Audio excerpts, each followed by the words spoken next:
Well, hello, everybody, and welcome back. Welcome to episode 46 of the Unstoppable Entertainment Show, the most comprehensive entertainment news show on the internet. I am, of course, Nate Schaffner, otherwise known as the Unstoppable Nate, and this is my second show for today.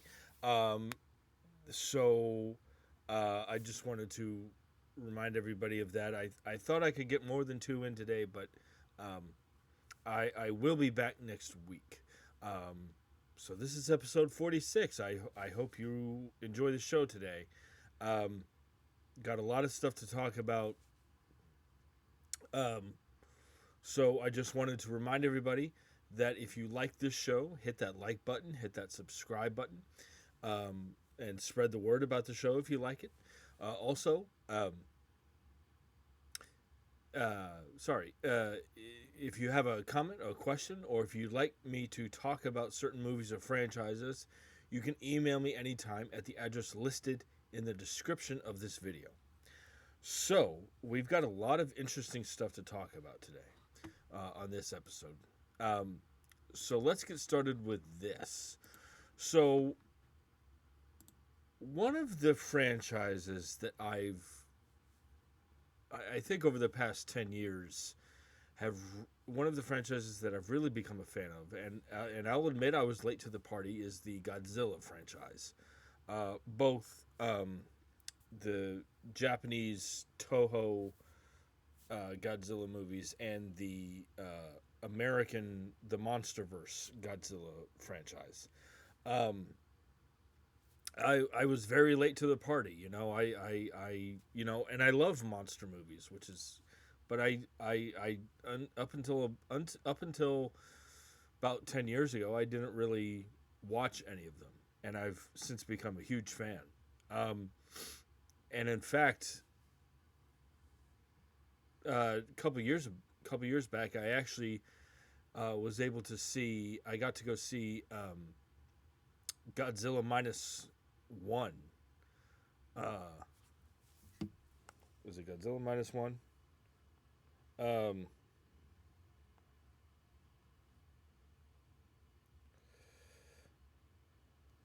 yeah, yeah.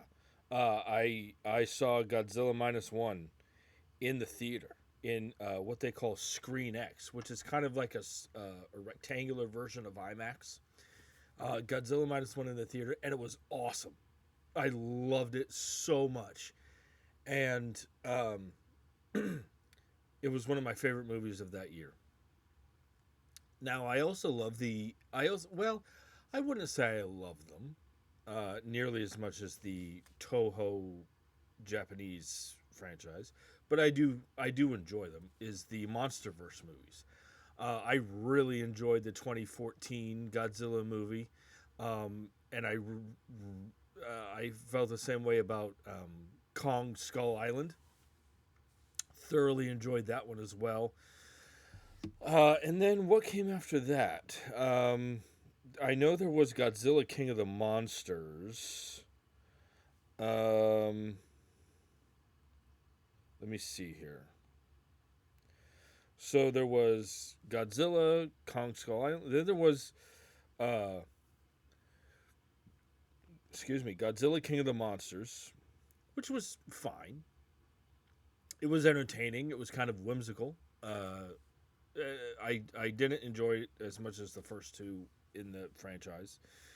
Then there was Godzilla versus Kong, and that kind of um, Godzilla versus Kong was that went back to how I felt about the first two films in the franchise. Thoroughly enjoyed that one. I wouldn't say it was great, but it was really solid, a really nice piece of work. Um, I haven't seen Godzilla and Kong: The New Empire. I haven't seen that one. I've heard that one isn't so good. So, um, it's kind of this MonsterVerse franchise is kind of 50-50 for me. Um, Now, there is another movie coming, and I apparently the title has been revealed, and it's going to be Godzilla X Kong Supernova, which, pretty cool title, if I do say so myself. And there's been I wouldn't say casting news. Well, I mean, if you want to call kaiju, like, there's casting news regarding not human characters, but kaiju characters. And it sounds bonkers. And I suppose with the title of Supernova, it makes sense. And by the way, one of the things that I loved about Godzilla vs. Kong was the fact that they included Mechagodzilla. That was awesome. That was awesome. So, this report is on Screen Rant, published by Hannah Gearin. And this article says, Godzilla X Kong Supernova is reportedly going to feature a major kaiju villain decades after its original appearance. Now, this article does go on to say, according to a directory on the Writers Guild of America website, Godzilla X Kong Supernova will introduce a character to the MonsterVerse that had previously been in the Japanese films. Let me see here. Under the production title Zeus, the upcoming movie is cited to be connected with a screenplay by Dave Callahan and Michael Lloyd Green. In the credits, it notes that the source material is from Godzilla and Space Godzilla.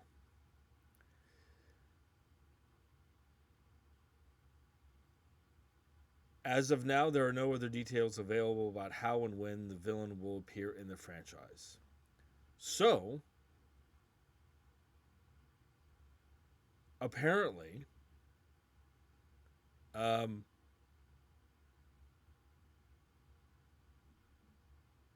Space Godzilla will appear in the next hold on just a second, I'm so sorry.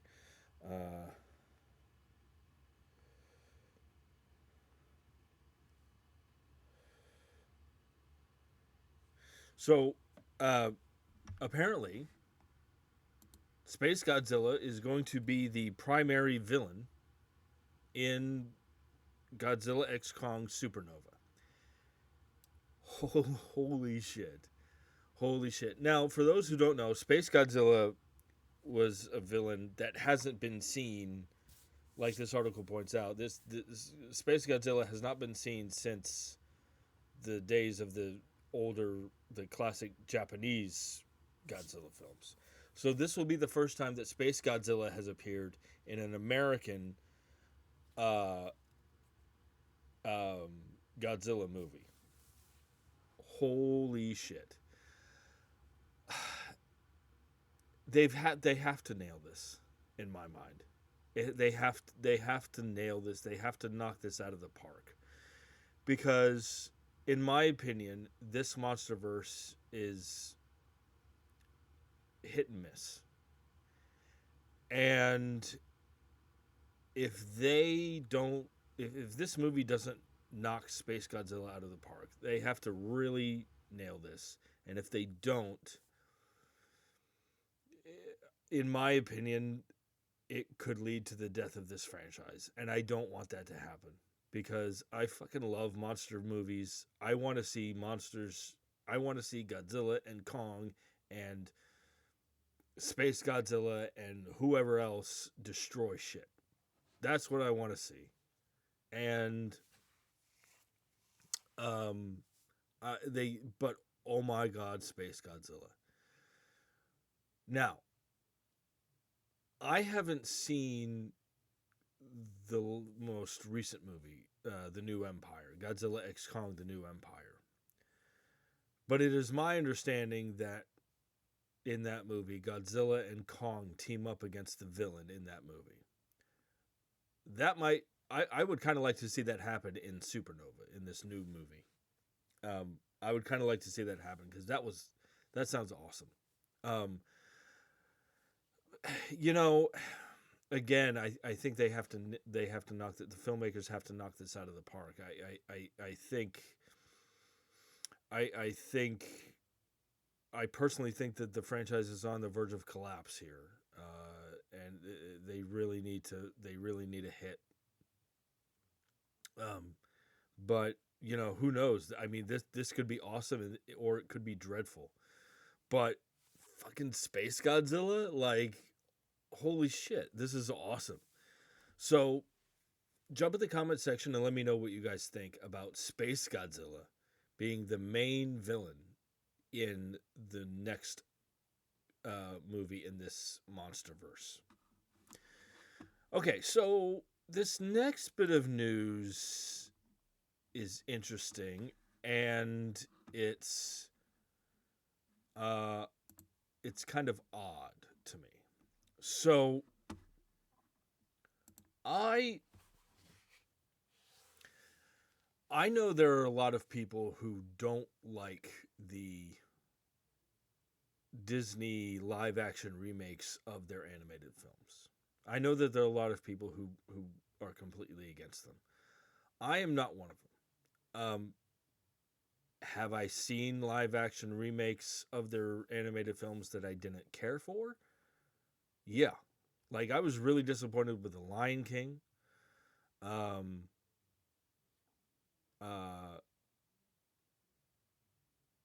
But at the same time, there are live action movies that I've seen. In Dumbo, I didn't care for all that much.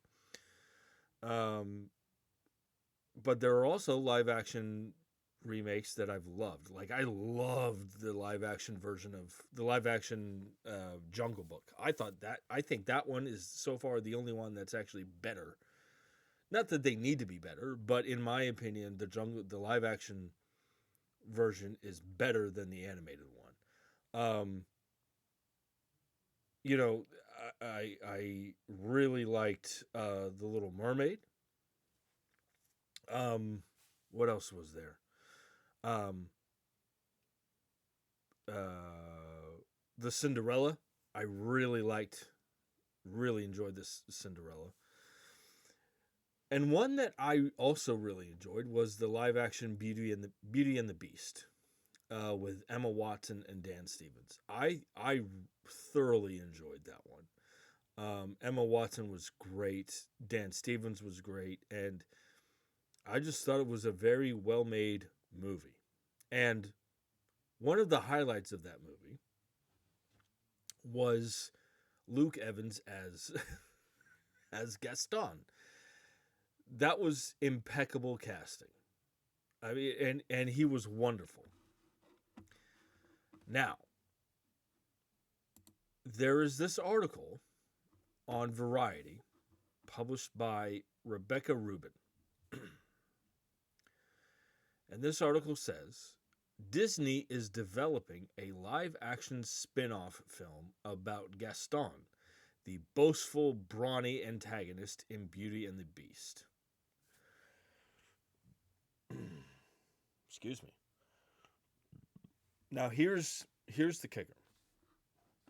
The film will be written by David Callahan, whose co-writing credits include Godzilla X Kong: The New Empire and Shang-Chi and the Legend of the Ten Rings, which is awesome. That movie's great. Plot details haven't been confirmed and a director hasn't been hired. So as far as the writer, as David Callahan writing it, there's Godzilla X Kong: The New Empire, which I haven't heard good things, but at the same time, he wrote Shang-Chi and the Legend of the Ten Rings, which is awesome. Now, and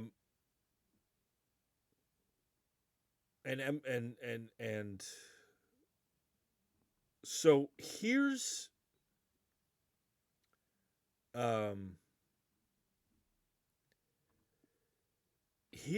the questionable part, at least for me. this article does point out, this article does say, Luke Evans played Gaston in Disney's 2017 live-action Beauty and the Beast remake, but he isn't expected to reprise the role in this Gaston movie. Instead, the studio is planning a fresh take on the character, complete with a new leading man. Why? That makes that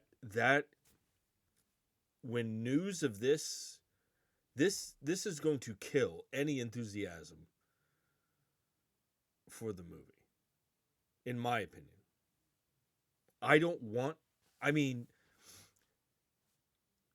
Maybe people will see this.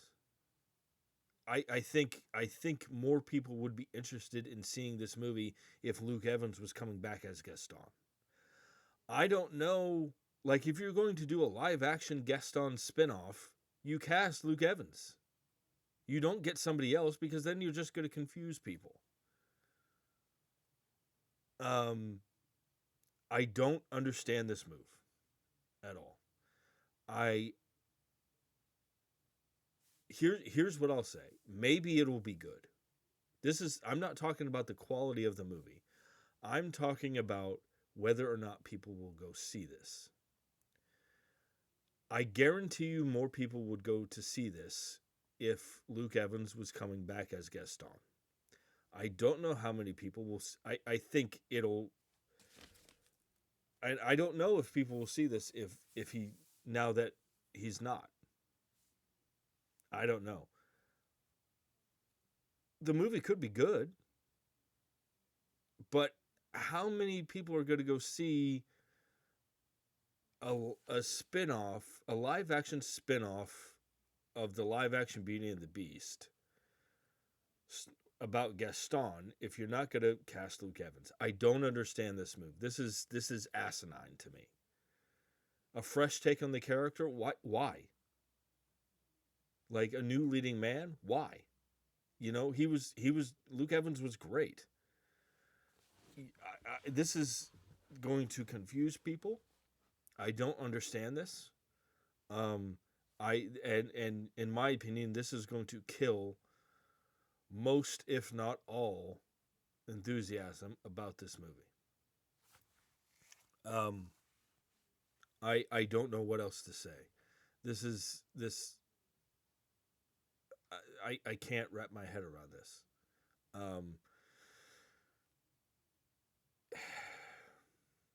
I don't understand. I don't know what else to say about it.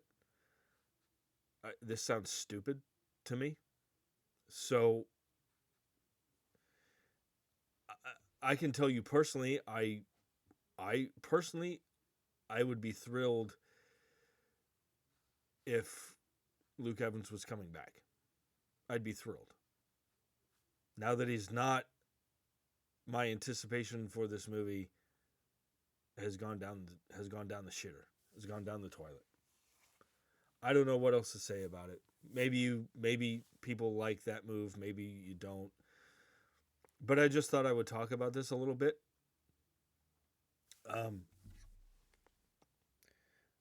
Like I said, this doesn't make any sense. This doesn't make a lick of sense to me.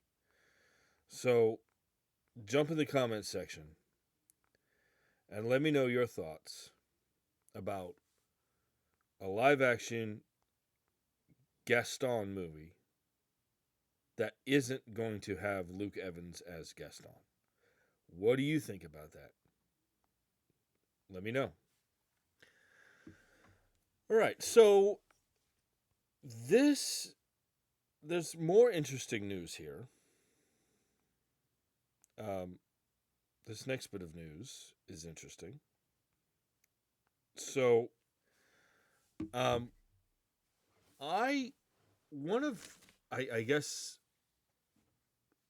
people, I guess you would call it a modern classic. Maybe it's a movie that has an incredible following. Is Point Break with Keanu Reeves and Patrick Swayze. Um,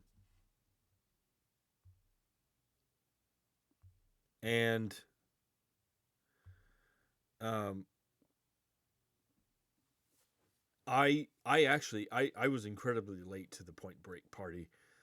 I just like over the past couple of months, I watched it for the first time, and I liked it. I liked it quite a bit.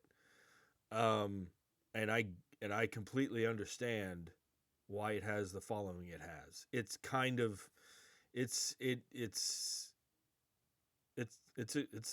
a very exceptional action movie. It really is. Um, and Patrick Swayze and Keanu Reeves are solid in their roles.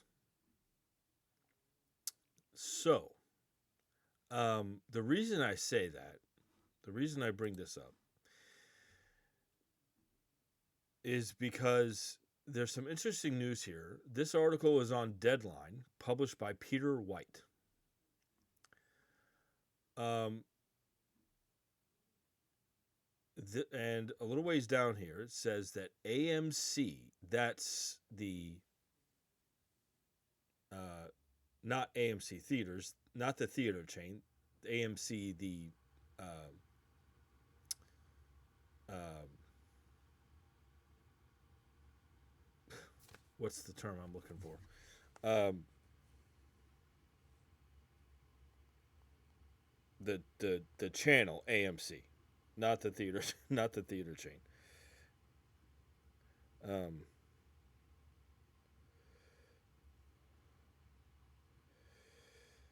uh, the cable network. I don't know why I had a brain fart there. The cable network, American Movie Classics.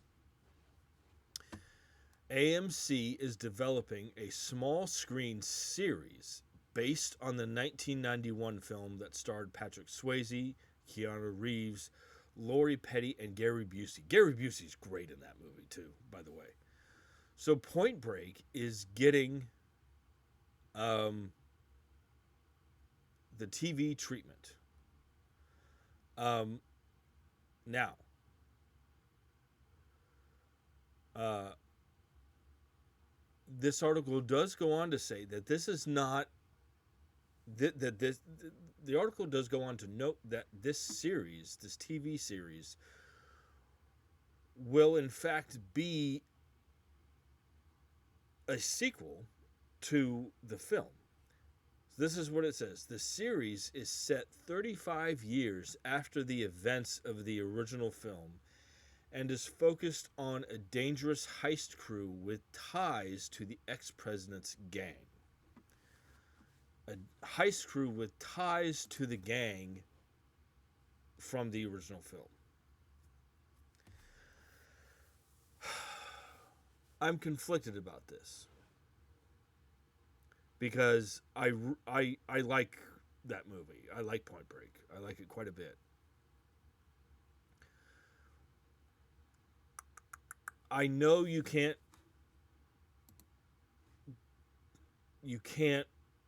do it with Bodhi, with Patrick Swayze. And to be honest with you, it would even if Patrick Swayze was still alive, it would make sense for Bodhi not it like we all know what happens to Bodhi at the end of that movie. So to do a point, it makes sense that for Bodhi to not be in this TV series. It also makes sense for um, uh, uh, Johnny Utah, for Keanu Reeves not to be in this series because we know what happens with his character. Like he just throws away his badge, and you know, so it would make sense. It would be nice if Keanu Reeves was in this series, like just to show up as coming out of retirement or whatever. I think of between Pat, you know, I'm conflicted about it only because I really enjoyed the movie, and but it I get it. It kind of makes sense that Keanu Reeves isn't going to be in the show. It would be kind of cool if he was, but this idea that a heist crew has ties to the gang from the film, that's interesting. That's interesting. Um, with ties to the ex president's gang, that could really this could be really interesting in terms of plot and character details. Um, I hope it's good. I really want this to be good because Point Break is a classic that they've already messed up once with that awful. It was the awful remake. It was terrible. It was terrible. Um, so it I think if it was I think if this series was its own thing, I'd be less interested. But the fact that it takes place like it's a sequel is this series is going to be a sequel that's set 35 years and it has ties to the ex-president's gang. That's interesting to me. Like, how are they going to play that out? And to be honest with you, if this was just a TV adaptation of the film, or if it was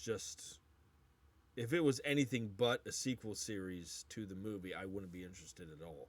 And maybe they will have Johnny Utah show up. I don't know.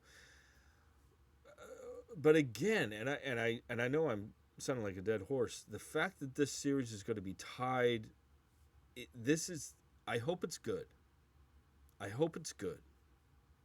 And I wonder how this is all going to be played out. You know, and AMC their stuff is really good. You know, they do TV really well.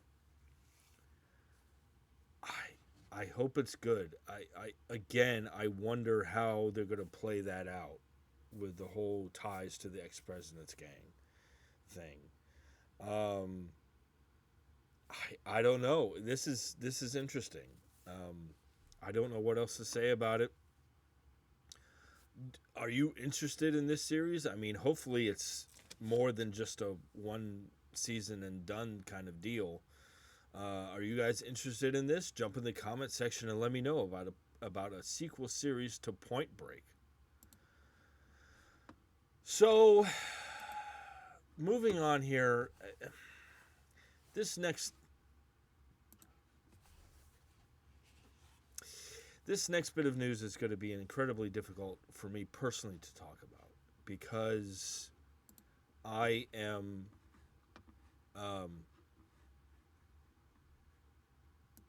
and it's been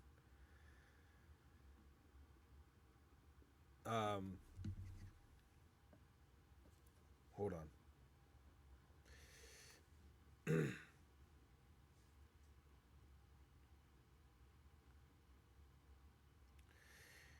It's been a little over a month since this happened, but I wanted to take the proper time to talk about it. And I am a huge film fan. And there have been numerous filmmakers and actors and actresses that I have followed throughout their careers and who have, especially directors, who have inspired me and influenced me to go to film school and pursue my dream. Um, And on December 14th of last year, um,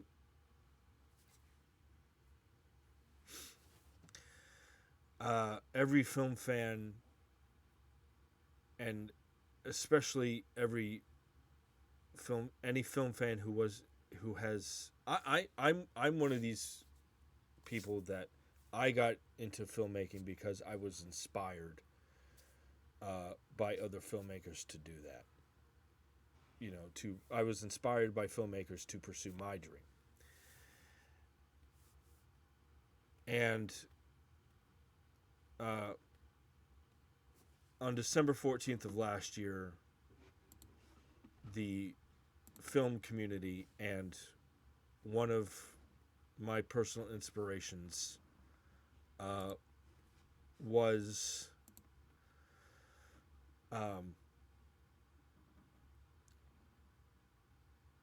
brutally, him and his wife, one of my personal inspirations, Rob Reiner, was brutally murdered.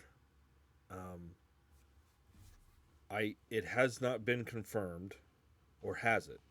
I don't want to misspeak.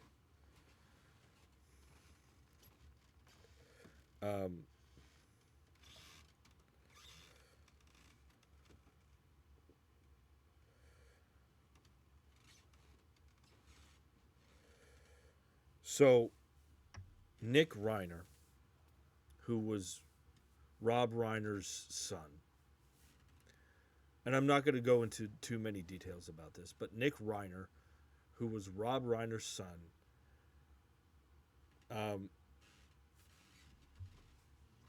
as of January 7th, has been charged with the killing of his parents, of Rob Reiner and his wife.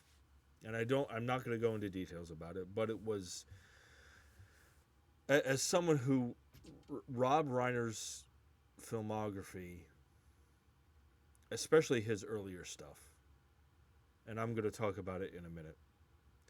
Rob Reiner's filmography, just the variety of his work was incredibly inspiring to me personally. And the film community and film fans around the world, we lost a tremendous talent. And it was very shocking and incredibly sad to hear. And again, he was a personal inspiration to me. I'm going to have trouble here describing how I felt and how I feel.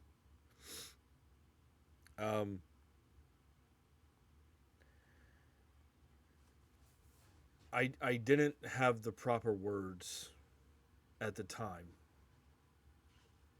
to express how I felt about the death of Rob Reiner. I didn't have it took me a couple of days. I had no words at the time, and it took me a couple of days to find the proper words, because sometimes when someone who has been such an inspiration to you and someone who has been such a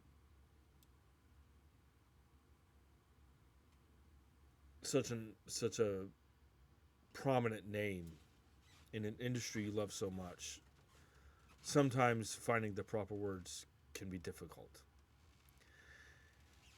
And I'm going to share with you my statement that I put on social media, because it's going to be incredibly difficult for me to come up with words on my own right now. To come up with words on my own. So I'm going to read a statement that I put on social media um, the day after he died. So if you'll just bear with me for a couple of minutes. And I posted this on December 15th. So this was the day after he was killed.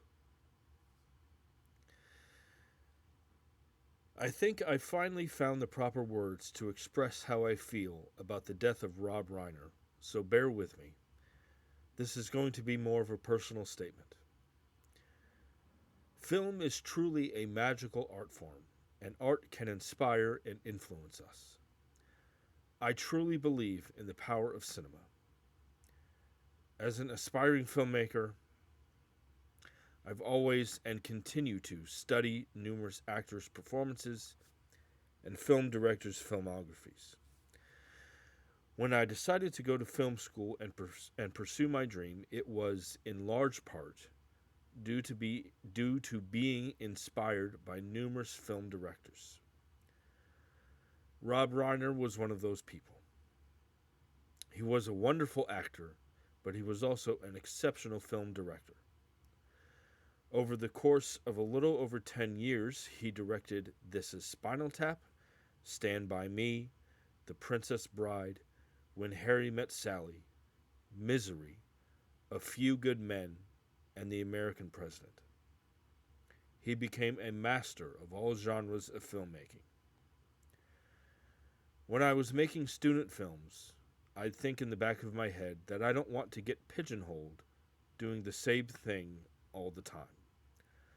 I would love to have a diverse filmography like Rob Reiner. That's how he inspired me. Now he's gone, and the manner in which he was taken from this world deeply saddens me. This is truly a mighty blow to film fans everywhere. R.I.P. Rob Reiner, and thank you.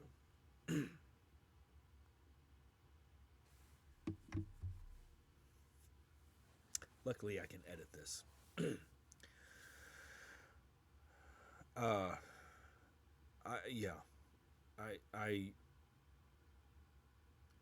Now, if you, those movies that I listed off, he like I pointed out, those movies that I listed off, he did those in the first 10 or 11 years of his career as a film director, and he was a wonderful actor too. I mean, like I said, but for me, he stands out as a film director. Now, if you look at, and I say this with all due respect, if you look at the films that he made after The American President, it's not exactly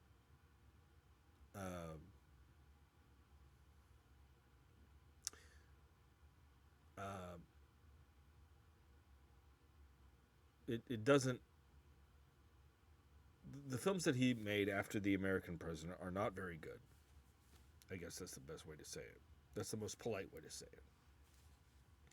However, I am of the opinion that the films that he made after The American President, his filmography after The American President, can be forgiven because of how sparkling the films that I just listed off, because of how sparkling and truly iconic the films that I just listed off are. You can forgive the latter half of his career because of how spectacular his earlier stuff is. And in fact, my mom and I recently watched The American President, and I hadn't seen it in quite a long time, and it's great. It's still great, and Michael Douglas is so good, and it's an exquisite script. Michael Douglas and Annette Bening, and it's great, and Um,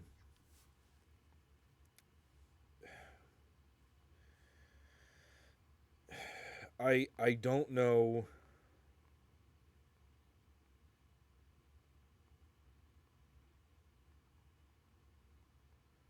I don't know. I'm sorry. I don't know what else to say about Rob Reiner. Um, this is Spinal Tap, Stand By Me, The Princess Bride, When Harry Met Sally, Misery, A Few Good Men, and The American President.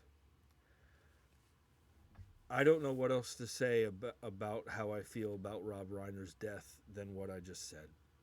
I I, I will forever be grateful that um,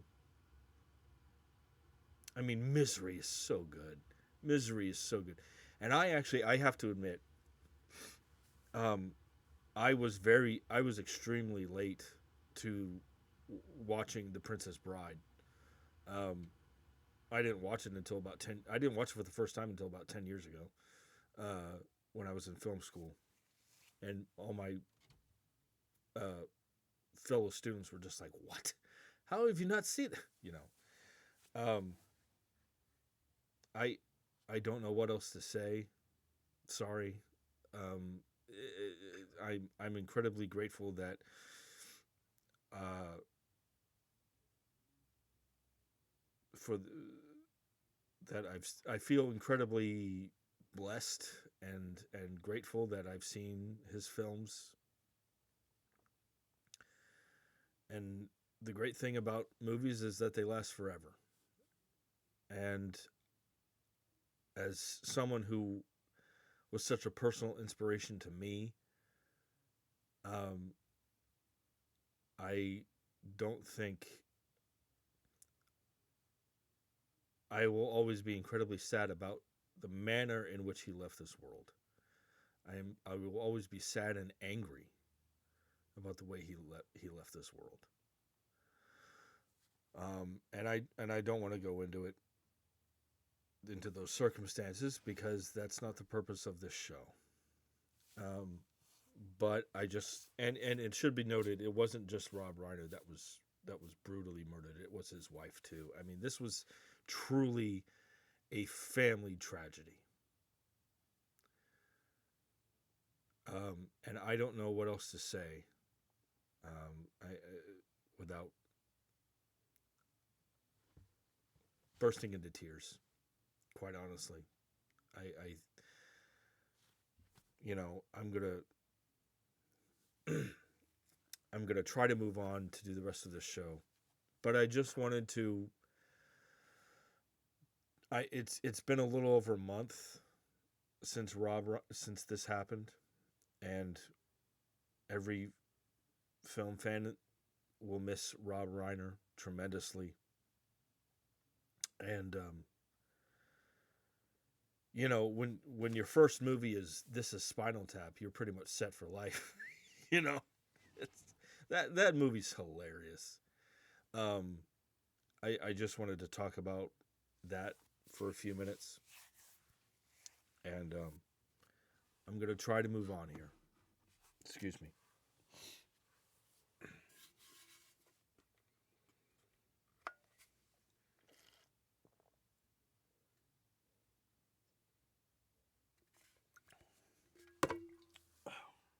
Okay, so let's try to move on here. Um, so there's a movie that um I've only seen. There's a movie that I've only seen once, and I need to see it again. Um, it's called Chariots of Fire. Um, which is um, it came out in 1981. Um, and it's about two British track athletes um, who are driven, who strive to win the, I believe it's the 1924 Olympics. And they're track athletes, and they kind of the both of them wrestle.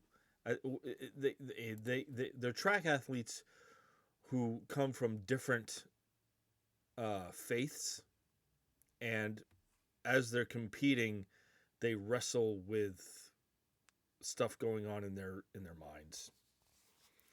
And it's an incredible film. I need to watch it again because I've only seen it once. And there, there's an actor in the movie by the name of Ian Charleson. Um, Ian Charleson is in Chariots of Fire. He plays Eric Liddell. Eric Liddell. And there's going to be a movie about Ian Charleson. This article is on the Hollywood Reporter, published by George Zalai. Andrew Scott from All of Us Strangers and Olivia Colman from The Favourite and The Crown will star in Elsinore, a film based on the life of Ian Charleson, the Scottish star of the 1981 movie Chariots of Fire, whose final role was Hamlet in a celebrated London theatre production. Let me see here. Let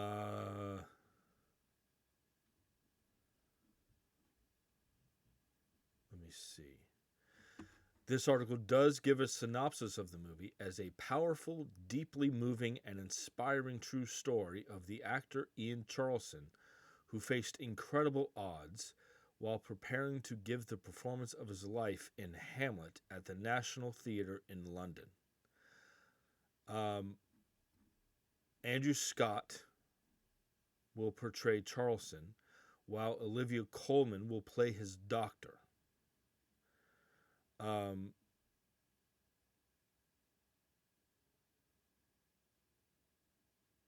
Charleson also portrayed Reverend Charlie Andrews in Gandhi. Charleson was diagnosed with HIV in 1986 and died of AIDS-related causes in January 1990 at the age of 40. In October and November 1989, he performed Hamlet at the National Theatre. When Ian McKellen was honored with the Evening Standard Award for Best Actor for playing Iago in Othello, the actor lauded Charleson as the perfect Hamlet.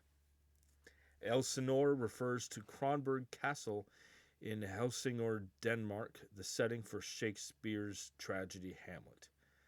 It is therefore also often called Hamlet's Castle. So my guess is, seeing as how Olivia Colman is going to play Ian Charleson's doctor, this movie is going to be set around the time where Ian Charleson got sick and died. I don't know that for a fact. That's just what I'm assuming. I like this because, you know, a lot. I love movies about things that I don't know too much about. And I didn't know this about Ian Charleson. And I think it's great that we're getting a a biopic about an actor who is so well known for being in such a high profile movie. I mean, Chariots of Fire is great. It's great. And Olivia Colman is one of my favorite actresses. In my mind, she can do no wrong. I mean, she can do anything from The Favorite to, like, she was in, like, most recently, she was in Wonka with Timothy Chalamet, and she was in Paddington. You know, I mean, she's wonderful. She's great, and she has a wonderful sense of humor. Like, oh my God, if you've seen her in interviews, like I remember a few years back, she came on to present an award, and she said she said she basically she said, and I'm paraphrasing here, but she said, you know, last year I won this award, and it was the best night of my husband's life. And you know, it was that's just very funny, and she has a wonderful sense of humor, and she's a wonderful actress. And this sounds like it could be a really kind of this sounds like it could be really like a tearjerker, you know. And as again, I like movies that about things that I don't know about. So I'm very interested in seeing this movie, and again, it being about an actor who was such who was in such a critically acclaimed film, and then went on to play Hamlet. And you know, when Ian McKellen says that you're the best Hamlet, you're the best Hamlet. I mean, because when Ian McKellen says something, you listen. You know. But anyway, so this sounds interesting to me, and I can't. I'm really looking forward to this. So jump in the comments section and let me know your thoughts about this. Okay, so moving on here. One of my favorite actors working right now is David Oyelowo. And for those who don't know who he is, he played Dr. Martin Luther King Jr. in the movie Selma, which was directed by Ava DuVernay. And he's appeared in numerous. I mean, he was even in the Jack Reacher movie with Tom Cruise. I mean, he's been in a lot of stuff. Now, speaking of David Oyelowo and Ava DuVernay, they are going to reunite. They're at least they're going to reunite for a new movie. This article is on Variety, published by Angelique Jackson. This article says David Oyelowo and Ava DuVernay are reuniting for the new film Heist of Benin. Excuse me. More than a decade after their Academy Award-winning film Selma. Oyelowo will star in the film, which is set in modern-day London and described as a thriller that intertwines art, love, and restitution. DuVernay will direct from a screenplay by Jesse Quinones based on an original idea. Okay, so I love David Oyelowo. Like I said, he's one of my favorite actors, and this sounds really interesting. This sounds interesting. You know, a thriller that intertwines art, love, and restitution. You know, I that sounds interesting. There's not much more to go on there. So Ava DuVernay, she directed Selma, which is great. If you haven't seen Selma, you should. Now, she also directed um, the adaptation of A Wrinkle in Time,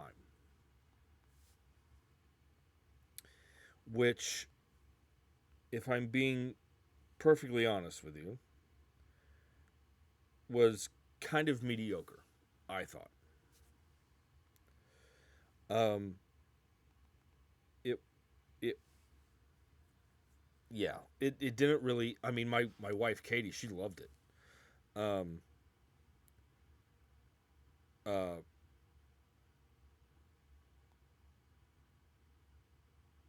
but I thought it was kind of mediocre. Now, she also recently, and I say recently, I mean 2023. She did this. She directed this movie called Origin, which is this bio, bi, bleh, biographical drama, um, and it's based on the life of Isabel Wilkerson, who, and it's based around the time uh, this woman Isabel Wilkerson. The movie takes place around the time where she writes this book called Caste: The Origins of Our Discontents. Over the course of the film, Wilkerson travels throughout Germany, India, and the United States to research the caste systems in each country's history. Now, I have to say, that movie, I've heard it's great. Um, I have not seen it, but I know that it financially didn't do very well at the box office. Um, I mean, I don't know how how well it was expected to do, but it didn't do very well. So, and sometimes you don't make movies for box office. You make movies because, I mean, it's what's interesting, and I've heard I heard another YouTuber describe movies as a unique mix of art and commerce, which I think is an accurate assessment. Um, I've heard Origin is great. Selma was great. A Wrinkle in Time, not so much. Now, her reuniting with David Oyelowo, um,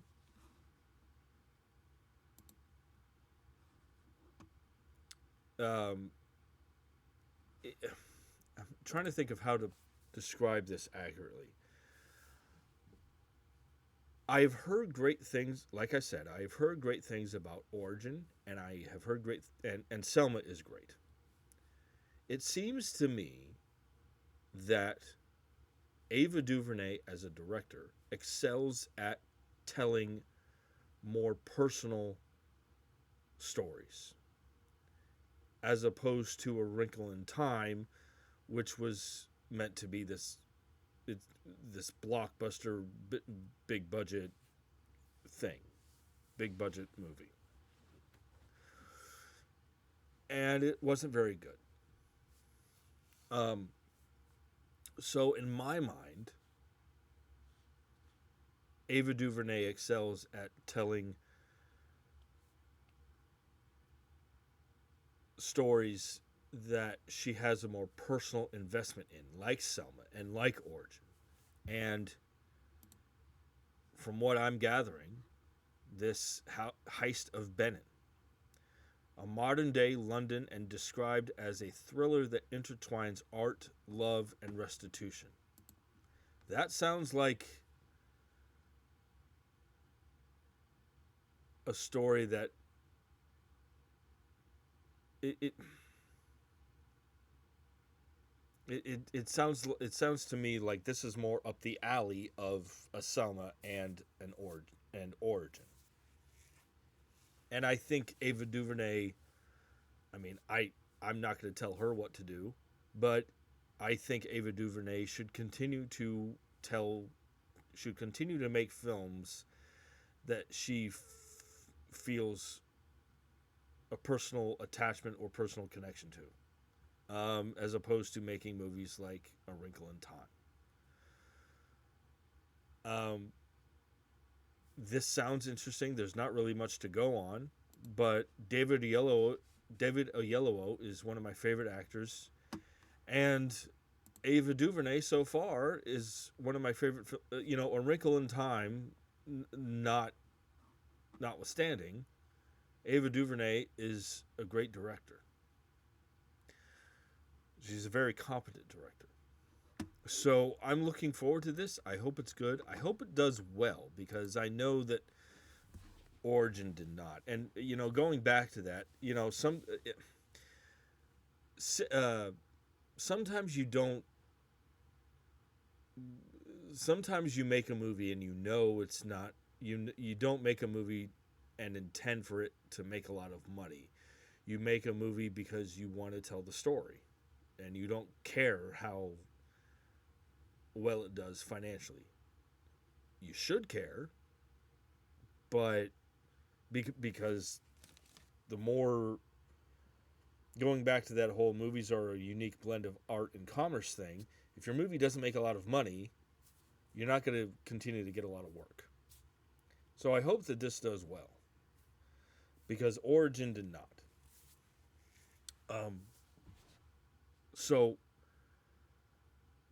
sometimes, but again, sometimes you don't. Sometimes you make a movie, and you know that it's not going to make a lot of money, but you want to tell the story anyway. You're just like, fuck it, I want to do this. I don't care, and I have an enormous amount of respect for that. I hope this does well. I hope it's good, and I also hope that it does well and that it's good and people go see it, because I really believe that we need. I mean, the industry is getting better at this, but I believe we need more films, more stories told by women. Both in front of and behind the camera, especially women of color. So again, I hope this is good. With an actor the caliber of a David Oyelowo, that'll certainly put some butts in seats. But yeah, this sounds interesting. So jump in the comment section and let me know your thoughts about Heist of Benin. Moving on here. Let me see here.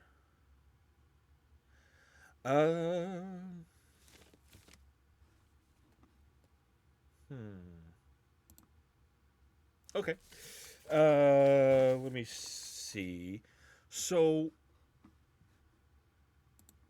there's sometimes, even though I'm a big horror movie fan, sometimes there are movies that I just completely, not that I'm not aware of them, but they completely pass me by simply because I don't find the time to go see them in the theater, and I watch them like I just sometimes it's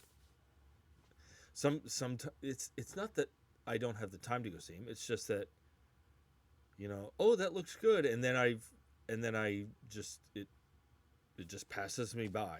I don't know how else to describe it, but I just miss out on them. It's not that I'm not aware of them. I just miss out on seeing it, and I end up watching it at home. And one of those movies was this kind of sci-fi horror movie called Megan. And it's awesome. It's awesome. It's great. Now, recently, there was a sequel called Megan 2.0 that I did not see. I've heard it's bad. Like, really bad. And I've heard that it's completely, like, tone wise, they go in a completely different direction than the original film. And I don't know that I like that. And it completely flopped at the box office. It did not. It was not nearly as successful as the original Megan. Now, for those who don't know, there was going there a spin-off was planned called Soulmate. SOULM and then the number 8 and then TE. So Soulmate. And this was going to be a spin-off of Megan.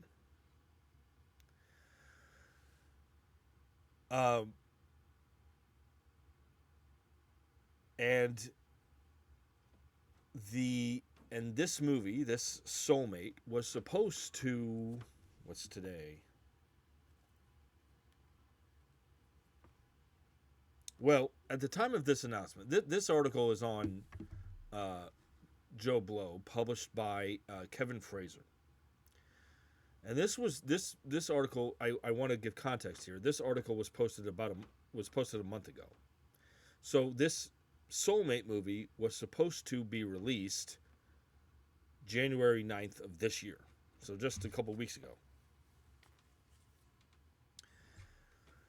Now, this Soulmate movie has been completely dropped from the release calendar, meaning that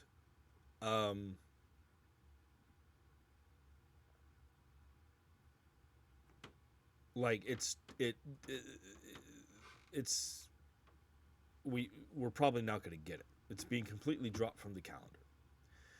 This article is on Joe Blow, published by Kevin Fraser. Deadline reports that Soulmate, the erotic sci-fi thriller previously billed as part of the Megan universe, has been quietly pulled from the release calendar.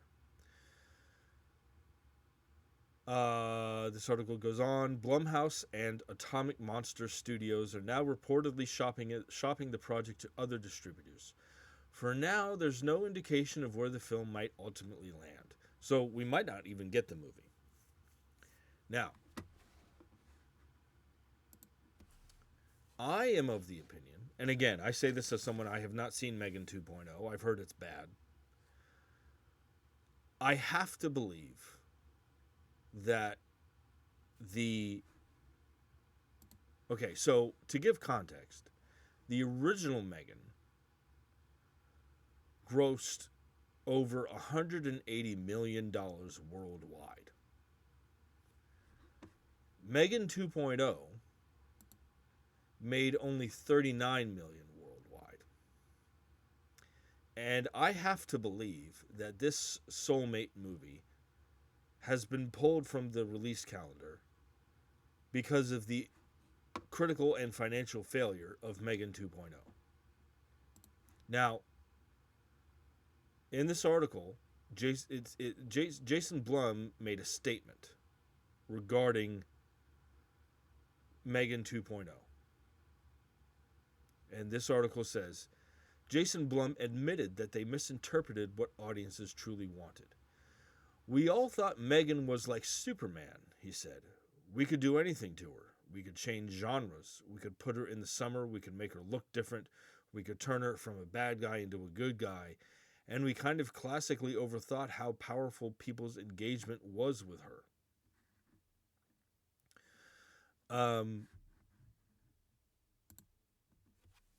So my guess is audiences, judging from the financial failure of Megan 2.0, audiences didn't like what they did with Megan 2.0 creatively, and they didn't go see the movie. They were like, this is not what we wanted. You know? And look, you have to listen to as a filmmaker, look, you don't, audiences spoke with their money. And as a filmmaker, sometimes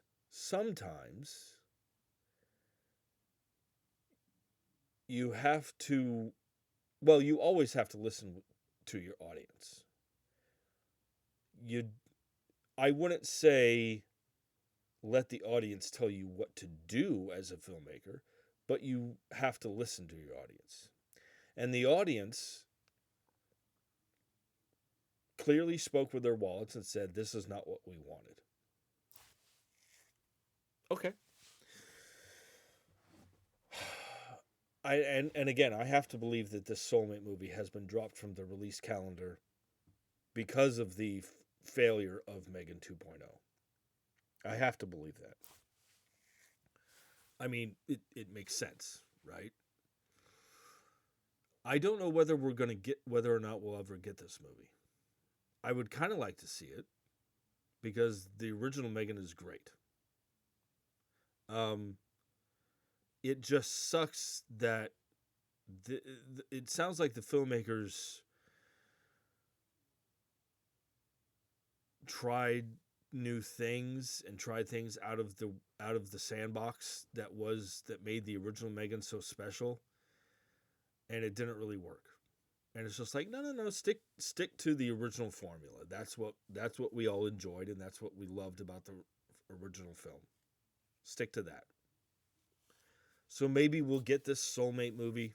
So let me just read this article here. Read the rest of this article.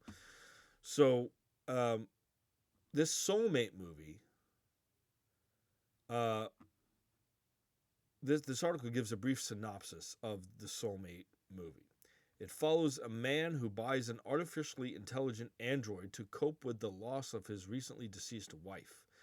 But in an attempt to create a truly sentient partner, he inadvertently turns a harmless love bot into a deadly soulmate. So it's said to be inspired by the erotic thrillers of the 90s, and it definitely sounds like that. I'd kind of like to see that, to be honest with you. I don't know whether we'll get that movie. Maybe not.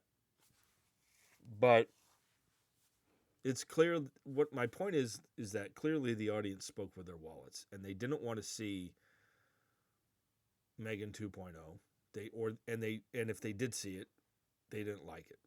So who knows if we'll get this Soulmate movie. I'm not optimistic about it, but we'll see. It makes sense that it's been pulled from the release calendar. So who knows? Yeah.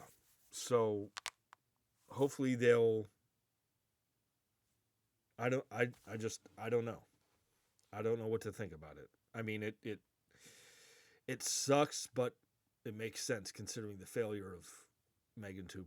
So anyway, jump in the comment section and let me know your thoughts about Soulmate being dropped from the release calendar. Okay. Moving on here. So one of the movies, there's a movie that is coming that I am so excited for. And it's the Mike Flanagan Exorcist movie starring Scarlett Johansson.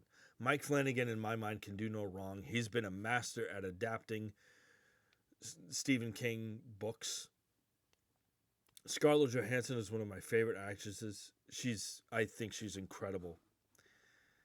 And I am so excited for this new Exorcist movie. I'm thrilled. Now, there has been some casting news regarding that movie. This article is on MovieWeb, published by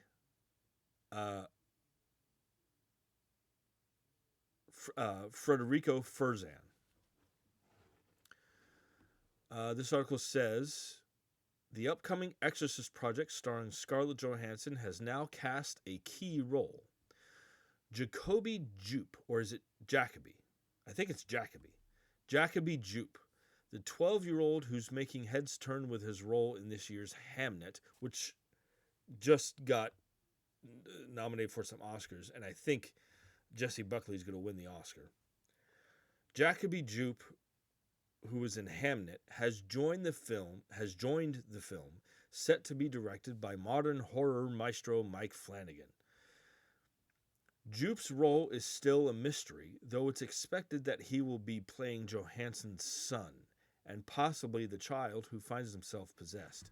To be honest with you, that was my assumption as well. Like, that, yeah, that's what I thought was going to happen.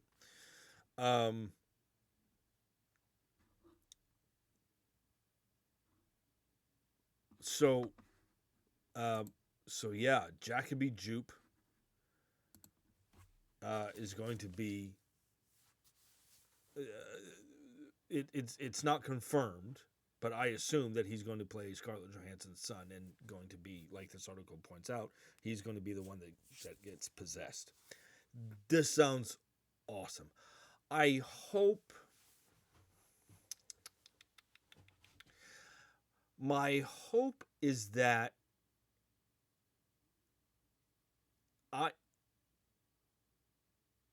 it doesn't repeat like it's not a carbon copy of the original Exorcist.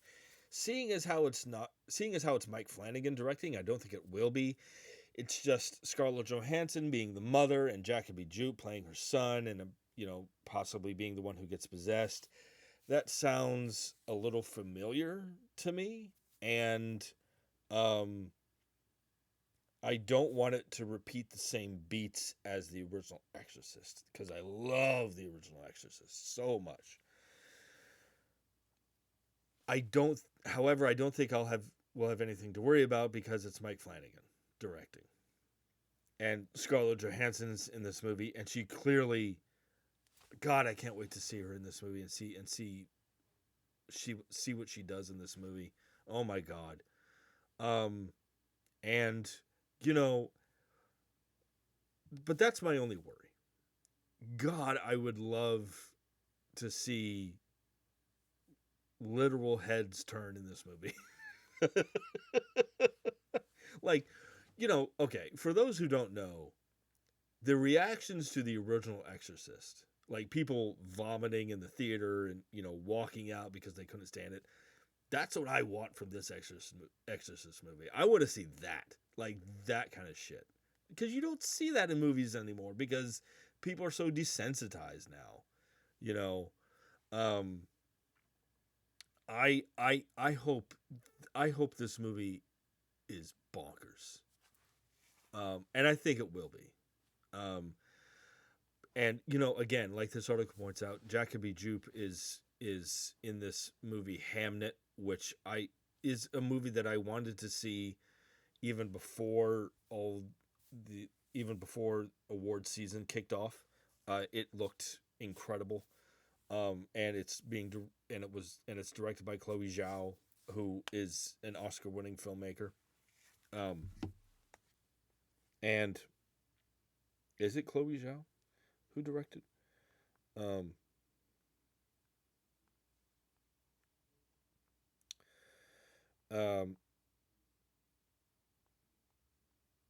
Yeah.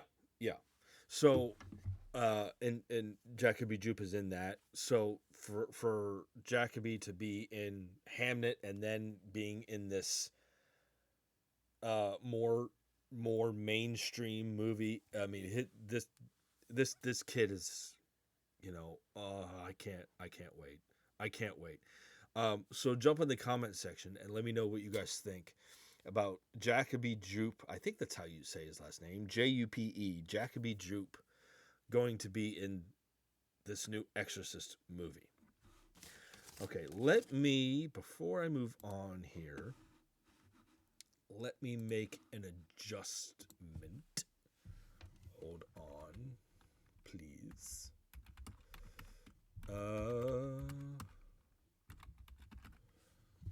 Okay.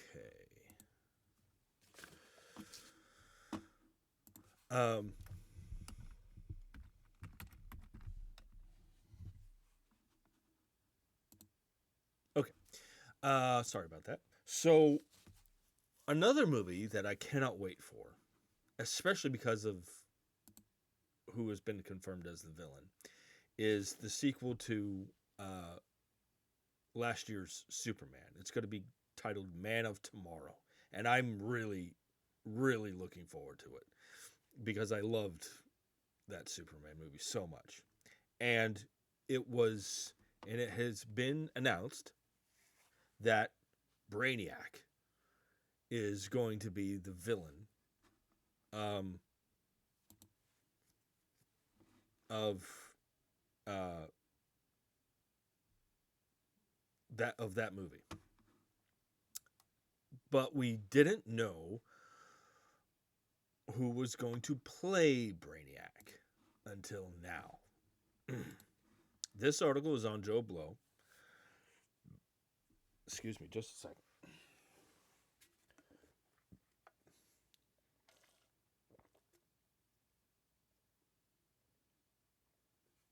This article is on Joe Blow, published by Steve Saig. Um, this article says that according to Deadline, James Gunn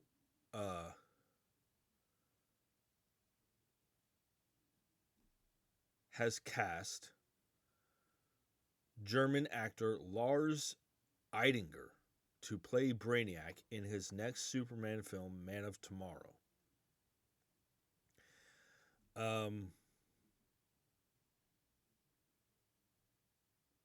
Let's see.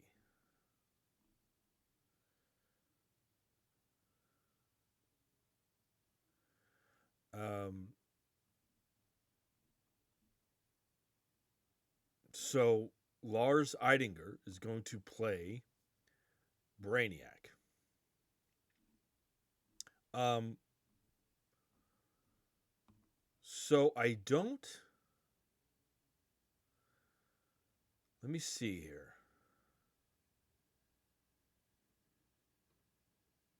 So I'm not too familiar with Lars Eidinger. Let's see. Clouds of Sils Maria, Persian Lessons, Personal Shopper. I've heard of Personal Shopper. But I'm not familiar with him. And you know what? Maybe that's a good thing because I'm trying to think of how best to describe it, but sometimes when you cast an unknown or or relative unknown, that can be kind of a good thing. That can be a good thing because you see the character more than you see the actor, if that makes any sense. Like, I don't know who Lars Eidinger is, so therefore like I can see past the actor and see the character of Brainiac. You know, um, I don't know if I'm making any sense, but like, sometimes if you have a high profile actor playing a certain role, you see more of the actor than the character.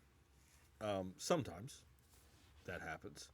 But the fact that, at least in my mind, Lars Eidinger is relatively unknown, that, like, I'm going to see past the actor and see the character of Brainiac. Now, I can't wait to see this. I can't wait to see this. And the fact that Superman and Lex Luthor are going to team up against Brainiac is going to be awesome. And I've said before, I think that works creatively. I think that works tremendously well. So I don't have much more to go on because I'm not too familiar with Lars Eidinger. So I do apologize about that. But I'm just excited that Brainiac has been cast, and it's, at least in my mind, he's being played by a relatively unknown. I love that, and I'm so excited for this movie. Good Lord. So if you're familiar with Lars Eidinger, let me know. And like I said, I've heard of Personal Shopper, but I haven't seen it. So let me know what you guys think about Lars Eidinger playing Brainiac in Man of Tomorrow. Excuse me. So one last bit of news here. Um, so, and I should clarify that this bit of news is coming from, I want to say, what's I guess the proper term is movie insider, like someone who reports scoops. So this particular scooper has a history of, like, sometimes the things he reports on have turned out to be true, and sometimes the things he reports on have turned out not to be true. So I just want to throw that out there before I read this piece of news. So,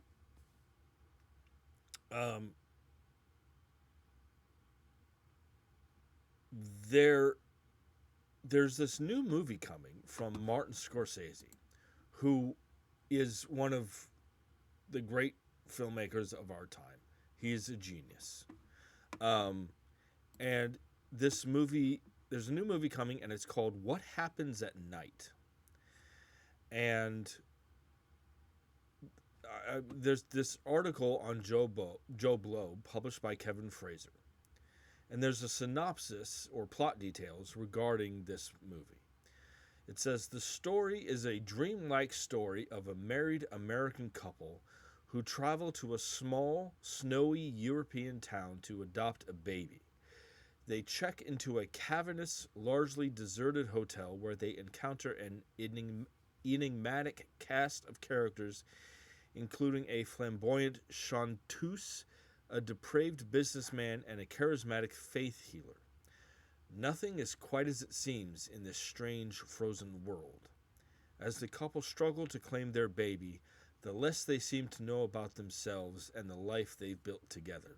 I think I've talked about this before. This sounds very kind of like Shutter Island, which was also directed by Martin Scorsese. So this article points out that there's casting news regarding that movie. And this article reports, and again, this part is from the movie, comes from the scooper, who has a kind of 50-50 history of reporting true things. Mads Mikkelsen is set to join Leonardo DiCaprio and Jennifer Lawrence in this movie from Martin Scorsese, What Happens at Night.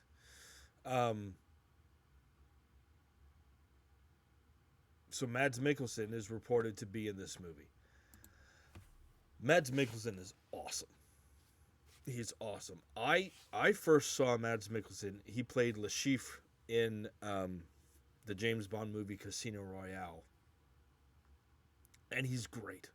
He was awesome in that movie. And I actually think I heard that, like, the torture scene in Casino Royale, I think I heard that Mads Mikkelsen wanted that torture scene to be even more brutal than it was, which I'm like, oh, like, really? Wow, okay. And obviously Mads Mikkelsen was great as Hannibal Lecter in the Hannibal series from Brian Fuller. He was great in Doctor Strange as Caecilius. He was great in Doctor Strange. He's great in everything. Mads Mikkelsen is awesome. And so the article doesn't say who he'll be playing. But as far as I'm concerned, you can never have too much of a good thing. And Mads Mikkelsen is certainly, especially in a Martin Scorsese movie, Mads Mikkelsen is like, now I'm even more interested in this movie than I already was, because Mads Mikkelsen is great. He's awesome. This movie sounds interesting too. Like, it's got a lot of layers to it. and Leonardo DiCaprio and Jennifer Lawrence being in this movie, and Mads Mikkelsen apparently.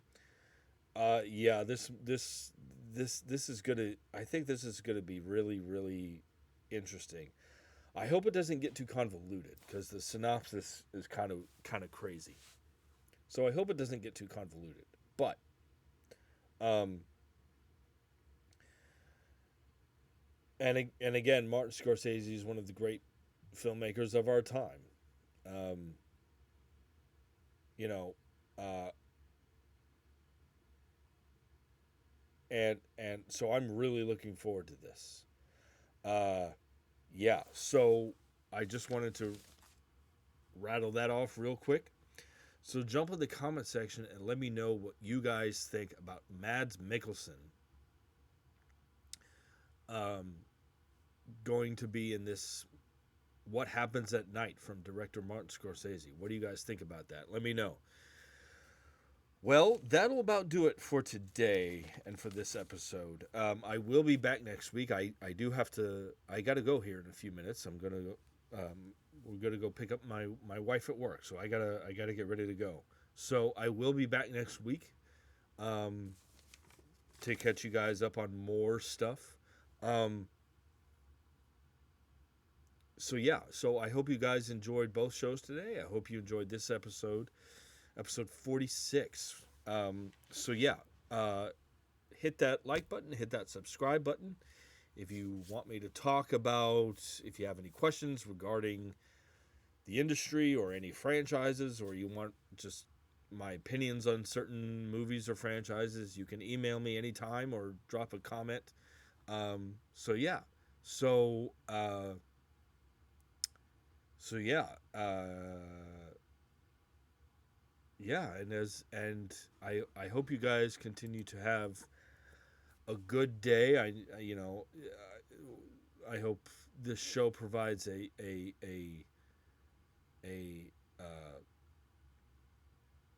brief respite from whatever you're going through in life. And as always, I will see you at the movies.